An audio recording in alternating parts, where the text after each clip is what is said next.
ब्रह्मरुद्ध्यानुप्रांत सत्संग अष्टावक्र गीता।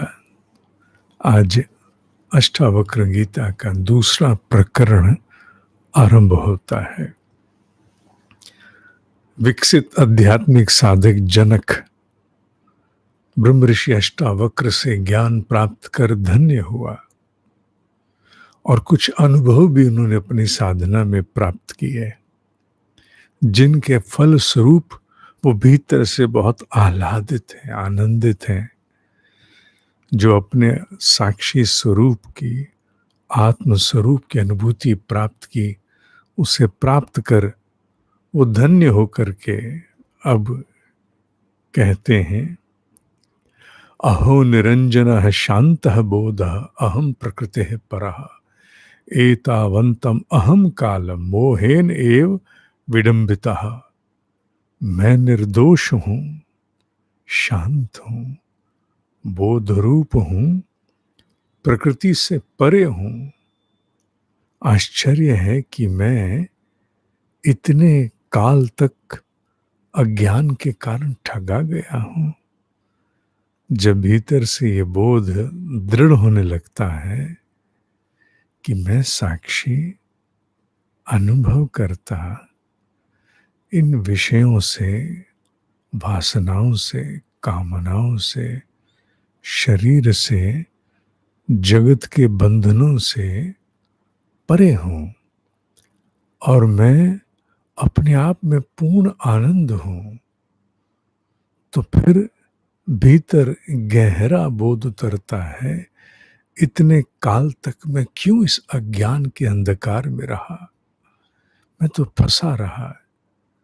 इस अज्ञान के मोह ने मुझे बहुत काल तक ठगा है, छला है, जिसे जन्मों कहा जाता है। तो ये उनका साक्षी स्वरूप की दृढ़ अनुभूति का एक भाव आया। अगले श्लोक में वो कहते हैं, यथा प्रकाशयामि एकः देहम एनम तथा जगत अतः मम जगत सर्वम अथवा न च किंचन। जैसे इस देह को अकेला ही मैं प्रकाशित करता हूं, वैसे ही संसार को भी प्रकाशित करता हूं। इसलिए पूरा संसार है और साथ ही मेरा कुछ नहीं है।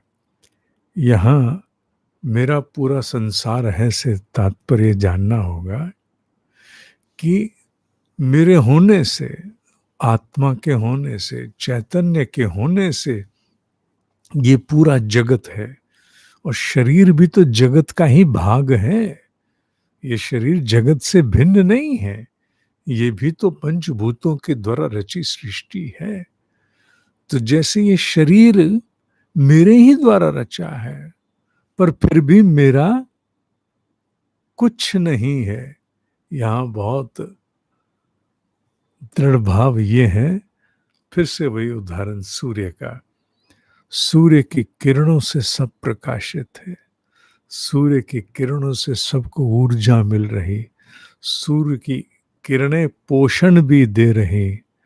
फिर भी सब कुछ सूर्य के कारण होते हुए भी सूर्य का कुछ नहीं है। सूर्य आकाश में अपने मुक्त स्वरूप में है, नित्य स्वरूप में है। हो सब उससे रहा, पर वो सबसे मुक्त है।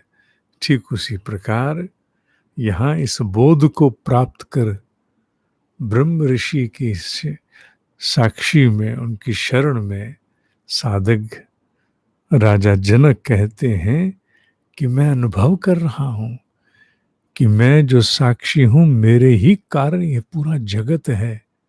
मेरे ही प्रकाश से प्रकाशित ये जगत, ये शरीर, सब मन बुद्धि चित्त, पर मुझ पर आधारित होने पर भी मैं इससे सर्वदा मुक्त हूं।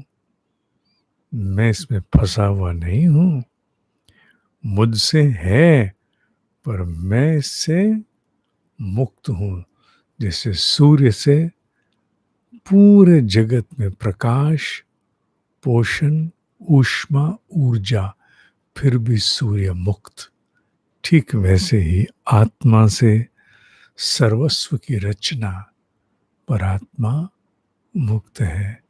ये महाप्राण सूर्य का ध्यान क्या है? आत्मा से फूटने वाली जो सजगता रूपी आभा है, जिससे जगत रचा है, यही महाप्राण, यही ब्रह्म तेज है। उसी का हम ध्यान करके और उसमें सारे शरीर को, मन बुद्धि चित्त को घोल देते हैं। और ये सब होते हुए कौन देखता है? वो साक्षी, जिससे सब है पर वो प्रभावित नहीं है उसी से सब है, पर स्वयं प्रभावित नहीं है, नहीं है, नहीं है। ध्यान योग भाग 1 पुस्तक पढ़ी, ठीक है। ओम ही सत्य है, ओम ही सत्य है, ओम ही सत्य है।